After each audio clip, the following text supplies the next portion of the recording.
సభలో ఉన్న కవులకు, మనసున్న కవులకు, భావాన్ని వ్యక్తపరిచే వ్యక్తులకు స్వాగతం చెప్తూ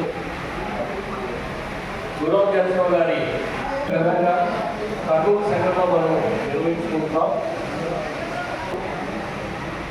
యశస్సు మన మధ్య తిరుగుతున్న ఉమావ సరస్వతి శర్మ గారికి, డిఎస్పి గారికి, కవులకు, కవయిత్రులకు మనస్వాలను తెలియజేస్తూ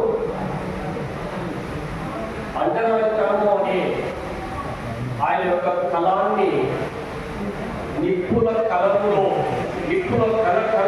నా కళాన్ని ప్రచురింపజేస్తే దాని నుంచి వచ్చే శక్తియే మన అందరికీ మన మధ్య చేసుకున్న భావాలను మనం వ్యక్తీకరించాలి అని చెప్పిన గురవ్ జన్సన్ గారు వారు తిరుపతి వెంకటేశ్వరం చేత గల్లపెట్టాలను నిర్వహించేంత స్థితికి రావడానికి ఆయన చేసిన సేవ ఎనలేని కృషి. మన భావాల్లో దాగున్న దిగువగా దాగున్న భావం బయటకు తీసుకురావడానికి ఆయన చేసిన కృషి మనము ఈ రోజులో వ్యక్తం చేసుకుంటున్నాం. వారి సేవ ఏంటంటే గల్లపెట్టేరం రావడానికి నా ఆలోచనలు, నా యశస్సు అంతా దానపోశాను అని చెప్పడం జరిగింది. ఆ రైల్లో ప్రయాణం చేసేటప్పుడు చీత్కారాలు, ముందులో ఆయన పైన ఈశ భయం, దేవభావం ఇవన్నీ కలిపి ఆయన ఒక మనిషిగా తీర్చిదిద్దడానికి అందుకనే ఆయన రాస్తున్నాడు విశ్వకవి, నేను విశ్వకరులను అని కూడా రాస్తున్నాడు ఆయన. సో మీరు విద్యార్థులు కూడా ఉన్నారు.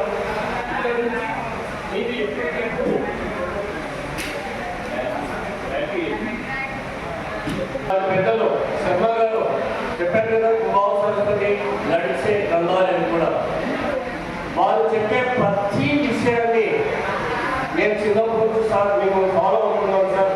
వారు వెలుగులు అక్కడి నుంచి కూడా నేను చదువుకుంటూ మేము ఫాలో అవుతున్నాం సార్. తర్వాత మా ఇంట్లో ఇది కవిత సమ్మేళనం కూడా ఉంది సార్. తర్వాత మేము వేషాలు కూడా వేసేవాడు, ముఖ్యంగా సత్యాగ్రహంలో పాటు నేనైతే దుర్యోగం వేసేవాడు సార్ చిన్నప్పుడు.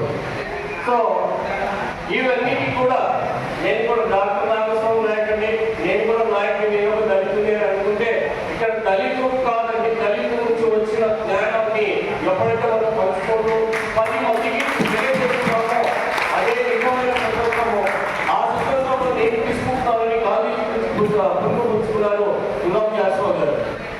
ఈ ఆలోచనకు మీ బిడ్డలకు, మీరు స్టూడెంట్స్గా మీరు ఇప్పటి నుంచి కదా మీరు సాయశక్తులను కృషి చేసి వారి రచనగా మనం ఇంకా లోపలికి తీసుకోకపోతే మన జ్యోతిరావు పూలే గారు, అదేవిధంగా మన డాక్టర్ బిఆర్ అంబేద్కర్ గారు, మా అన్నయ్య నేను వారిని చూసి నేను నేర్చుకుంటున్నాను అని ఆ నాడే సగర్వంగా తిరుగులో చాటి చెప్పిన మా జన్మజీవి మన గురవ్ జన్సన్ గారు మరొక్కసారి వారికి శుభాకాంక్షలు తెలియజేస్తూ నాకు ఈ అవకాశం ఇచ్చిన డాక్టర్ రాజయ్య గారు దాదాపు ఒక సంవత్సరం నుంచి thank you sir, thank you.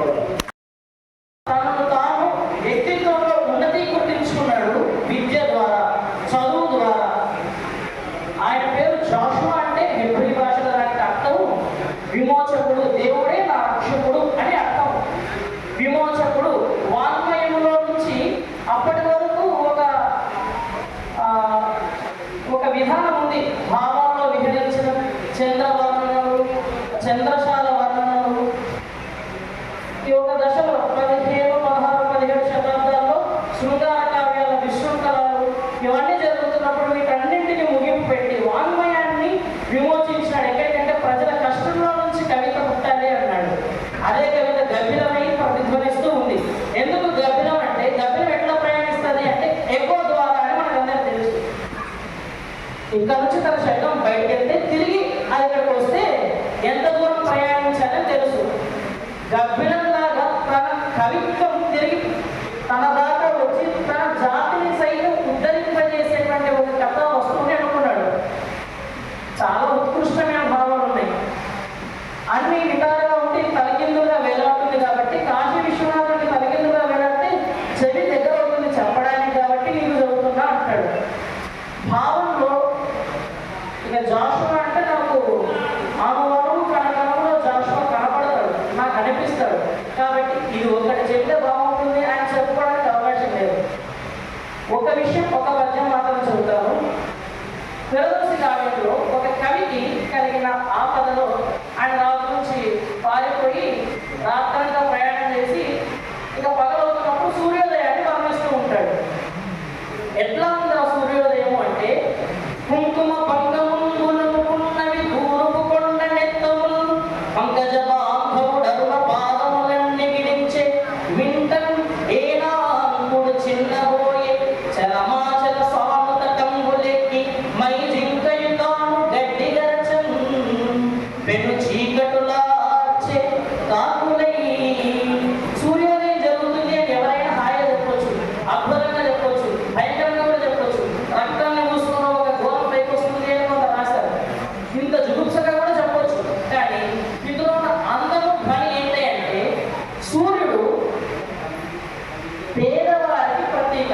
సూర్యుడు అంటే పద్మానికి స్నేహితుడు. పద్మ అంటే బొడలో పుట్టింది.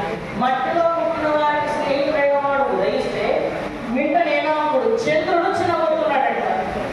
చంద్రుడు ఎవరికి ఉదాహరణ కవి సమయాలలో మనం చెబుతామంటే చంద్రశాల ఇవన్నీ వెంటనే చూస్తూ ఆనందించే ధనికులు ఒకవేళ నిజంగా పద్మాలకు మిత్రుడైన వాడు ఉదయిస్తే వీళ్ళందరూ గడిగరచాల్సిందే ఒక ధ్వనిని కూడా ఆయన చూపించారు. అద్భుతమైన మహాకవిత్వమైన కలంలో నుంచి మనసులో నుంచి ఒలికింది. దానికి పెద్దలు చాలా మంది చెప్పారు. చిన్నపిల్ల వెంకట కవి గారు ఎడమకాలి గంట పెట్టారని తొలగినప్పుడు మహా ఆనందాన్ని వ్యక్తపరిచాడు.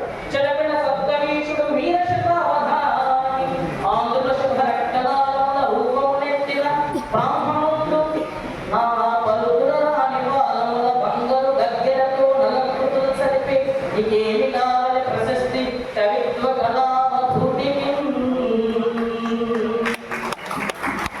ఆ కవిత్వానికి కళాపూర్ణలో ఇక జ్ఞానపీఠంలో ఇవేవి కాదు. ఆయన సత్కారం ఉంది అవన్నీ చిన్నవే అనుకున్నాడు.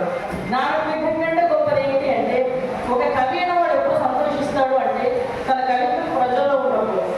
ఎంత గొప్ప కవి చనిపోయినా ఇప్పటికీ ప్రతి ఒక్క స్టేటస్లో రాజు మరణించే పదవి పెట్టుకుంటారు.